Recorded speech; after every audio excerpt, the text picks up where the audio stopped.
Hi friends, ഇത് ക്യുസാറ്റിൻ്റെ LLB അഡ്മിഷനെ പറ്റിയുള്ള ഒരു അപ്ഡേറ്റാണ്. LLBയുടെ ഫസ്റ്റ് അലോട്ട്മെൻറ്റ് പ്രസിദ്ധീകരിച്ചിട്ടുണ്ട്. അപ്പോൾ കാൻഡിഡേറ്റ് പ്രൊഫൈലിൽ പോയി ചെക്ക് ചെയ്ത് കഴിഞ്ഞാൽ നിങ്ങൾക്ക് കാണാൻ പറ്റും അലോട്ട്മെൻറ്റ് കിട്ടിയിട്ടുണ്ടോ ഇല്ലേ എന്നുള്ളതൊക്കെ. First allotment four 5-year BBA LLB Honours and 5-year BCom LLB Honours published. Last date for payment is 28/10/2020. അപ്പോൾ 28-ാം തീയതിക്ക് മുമ്പായിട്ടാണ് പേയ്മെൻറ്റ് ചെയ്തിട്ട് അഡ്മിഷൻ എടുക്കേണ്ടത്. ഇനി നമുക്ക് BBN LLB BCom LLB schedule of legal studies allotment schedule and instruction school of legal studies allotment schedule and instruction എന്ന് കൊടുത്തിട്ടുണ്ട്. അത് click ചെയ്യുമ്പോൾ നമുക്ക് കിട്ടുന്നത് ഇതാണ്. അപ്പോൾ 23-ാം തീയതി ഫ്രൈഡേ ആണ് first allotment for BBA LLB and BCom LLB and commencement of online fee payment start ചെയ്യുന്നത്. അതിൻ്റെ end date 28/10 last date for fee payment of first allotment. അത് കഴിഞ്ഞ് 31/10/2020 സാറ്റർഡേ തൊട്ടാണ് സെക്കൻഡ് അലോട്ട്മെൻറ്റ് വരുന്നത്. Second allotment for BBA LLB and BCom LLB and commencement of online fee payment. അതിൻ്റെ end date November 3. പിന്നെ details of allotment if any based on the rearranged options or default options. If no rearrangement is done, options will be taken in the order the candidate has supplied during registration for CAT 2020. വേറെ പ്രത്യേകിച്ച് rearrangement ഒന്നും നടത്തിയിട്ടില്ലെങ്കിൽ CAT 2020 apply ചെയ്ത ഓർഡറിലായിരിക്കും options ഒക്കെ എടുക്കുക. Of candidates who are included in the rank list for BBA LLB BCom LLB of school of legal studies of this university will be available in the respective home login page of applicant. Login പേജിൽ പോയി കഴിഞ്ഞാൽ കാണാൻ പറ്റും allotment details. Candidates who gets an allotment shall pay the applicable fee as detail below. താഴെ പറയുന്നുണ്ട് ഫീയുടെ കാര്യങ്ങളൊക്കെ. By way of online payment on or before the stipulated date for payment of fees to confirm the allotment received. Online fee payment ആയിരിക്കും. The facility for fee payment will become available only after uploading necessary documents certificates. ആദ്യം certificates documents upload ചെയ്യണം. അതിനുശേഷമേ fee pay ചെയ്യാൻ പറ്റുള്ളൂ. Once a candidate gets allotment, lower option if any of candidate will be automatically cancel. However if the candidate is any higher options left it will remain for considering subsequent. അതായത് എല്ലാ normal admission പ്രൊസീജിയേഴ്സിലുള്ള പോലെ ഏതെങ്കിലും allotment കിട്ടിക്കഴിഞ്ഞാൽ അതിന് താഴെയുള്ള options എല്ലാം ക്യാൻസലാവും. പക്ഷേ higher options അവിടെ നിൽക്കും. അടുത്ത അലോട്ട്മെൻറ്റിലേക്ക് അത് കൺസിഡർ ചെയ്യും.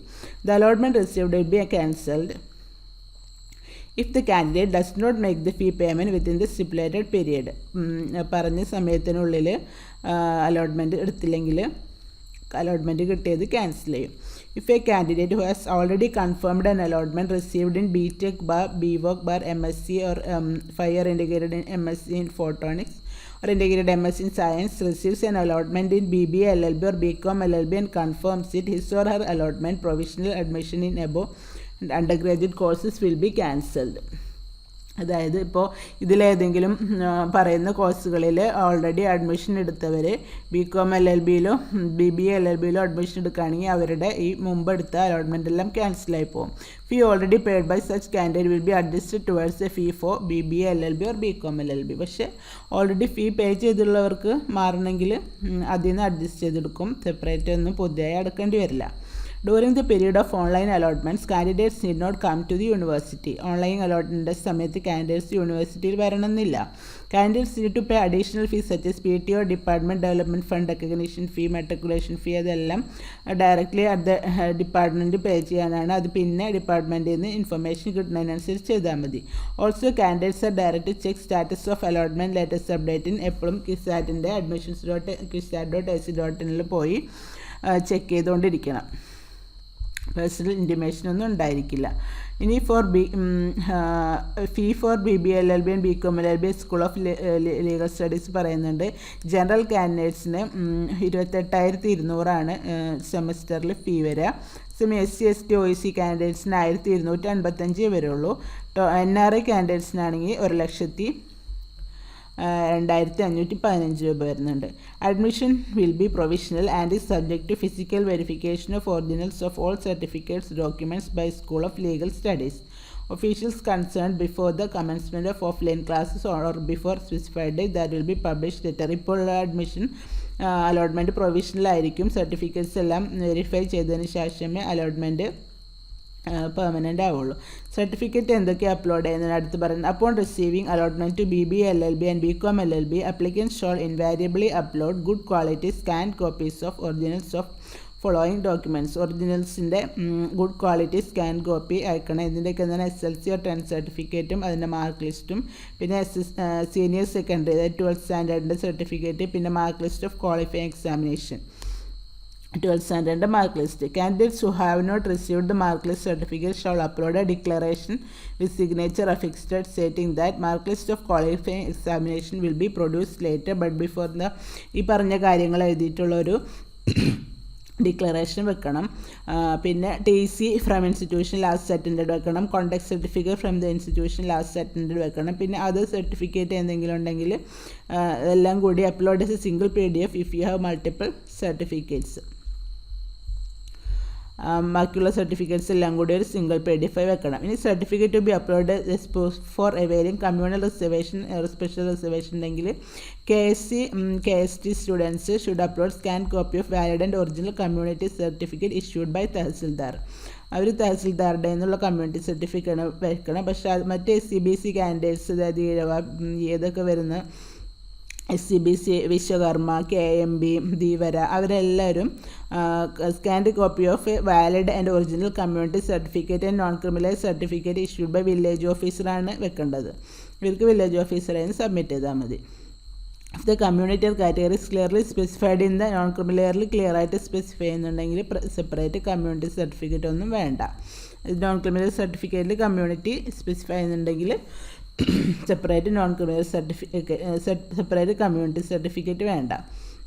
പിന്നെ OBH candidates eligible for fee concession is applicable to OEC candidates should also upload a scanned copy of valid and original income certificate issued by competent authority. Belonging to general category and have claimed reservation under EWS should upload scanned copy of a valid and original certificate issued by competent authority for the purpose of claiming EWS reservation. പിന്നെ other certificates relevant appropriate certificate issued by competent authority for substantiating claim for any other reservation seats mentioned under supernumerary seat and is allowed to seat under that. ഏതെങ്കിലും സൂപ്പർന്യൂമറി കാറ്റഗറിയിൽ വരുന്ന candidates ആണെങ്കിൽ അതിൻ്റെ certificate upload ചെയ്യണം. ഇനി Kerala status prove ചെയ്യാനായിട്ട് എന്തൊക്കെയാണ് upload ചെയ്യേണ്ടതാണ്. Should invariably upload scanned copy of originals of the following certificates. Certificate of birth or residence of candidate or his or father or mother from a village officer, Tahsildar or from a competent authority. Pinanda certificate showing school studies in Kerala from standard 8 to 12 from the head of school. Relevant page of SLC of the candidate's father or mother showing the place of birth in Kerala. Pinna relevant page of passport of the candidate or either of the parents issued by Government of India showing the place of birth in Kerala. Pinna birth certificate of candidate or his or her father or mother showing the place of birth in Kerala with corroborative evidence showing the relationship between candidate and the parents. പിന്നെ Kerala സ്റ്റാറ്റിന് all India സർവീസിൽ വർക്കാണെങ്കിൽ certificate from the authority should be uploaded. The uploaded certificates documents will be verified by the concerned department at a later stage. Any discrepancies in the reservation claim and document uploaded to substantiate the claim may lead to disqualification. അതായത് എന്തെങ്കിലും certificate upload ചെയ്തതിൽ പിന്നെ original ആയി verify produce ചെയ്യാൻ പറ്റില്ലെങ്കിലോ എന്തെങ്കിലും വ്യത്യാസമൊക്കെ ഉണ്ടെങ്കിലോ അത് ഡിസ്ക്വാളിഫിക്കേഷനിലേക്ക് നയിക്കും. Hence utmost care must be observed while uploading document certificates. അതുപോലെ തന്നെ failure to produce upload relevant documents to substantiate the communal reservation or special reservation will disqualify your claim for admission in the respective reservation category. Candidate alone will be responsible for such incidence. Candidates മാത്രമായിരിക്കും അങ്ങനത്തെ എന്തുപോലെ certificate upload ചെയ്യുന്നതിലുള്ള പാകപ്പിഴയിലൊക്കെ ഉത്തരവാദി. ഇനി regarding the commencement of classes contact school of legal studies. Classes contact ചെയ്യുന്നതിൻ്റെയും പിന്നെന്താ സ്കോളർഷിപ്സിൻ്റെയും അതേപോലെ hostel അങ്ങനത്തെ കാര്യങ്ങൾക്കൊക്കെ ആയിട്ട് ലീഗൽ സ്റ്റഡീസിൻ്റെ കോൺടാക്ട് നമ്പറും കൊടുത്തിട്ടുണ്ട്. അപ്പോൾ ഇതാണ് എല്ലാവരും കുറേ പേര് വെയിറ്റിംഗ് ആയിരുന്നു എന്ത് വരാത്തത് LLBയുടെ അലോട്ട്മെൻറ്റും കാര്യങ്ങളൊക്കെ ഇപ്പോൾ വന്നിരിക്കുകയാണ്. അപ്പോൾ അലോട്ട്മെൻറ്റ് കിട്ടിയിട്ടുള്ളവരൊക്കെ ഇതിൽ പറഞ്ഞ പോലെ ഡോക്യുമെൻറ്റ്സ് ഒക്കെ അപ്ലോഡ് ചെയ്ത് ഫീ ഒക്കെ പേ ചെയ്ത ഡേറ്റിന് മുമ്പായിട്ട് 28-ാം തീയതിക്ക് മുമ്പായിട്ട് കേട്ടോ. അപ്പോൾ പുതിയ അപ്ഡേറ്റുമായി അടുത്ത വീഡിയോയിൽ കാണാം ഫ്രണ്ട്സ്. അതുവരേക്കും ബൈ ബൈ.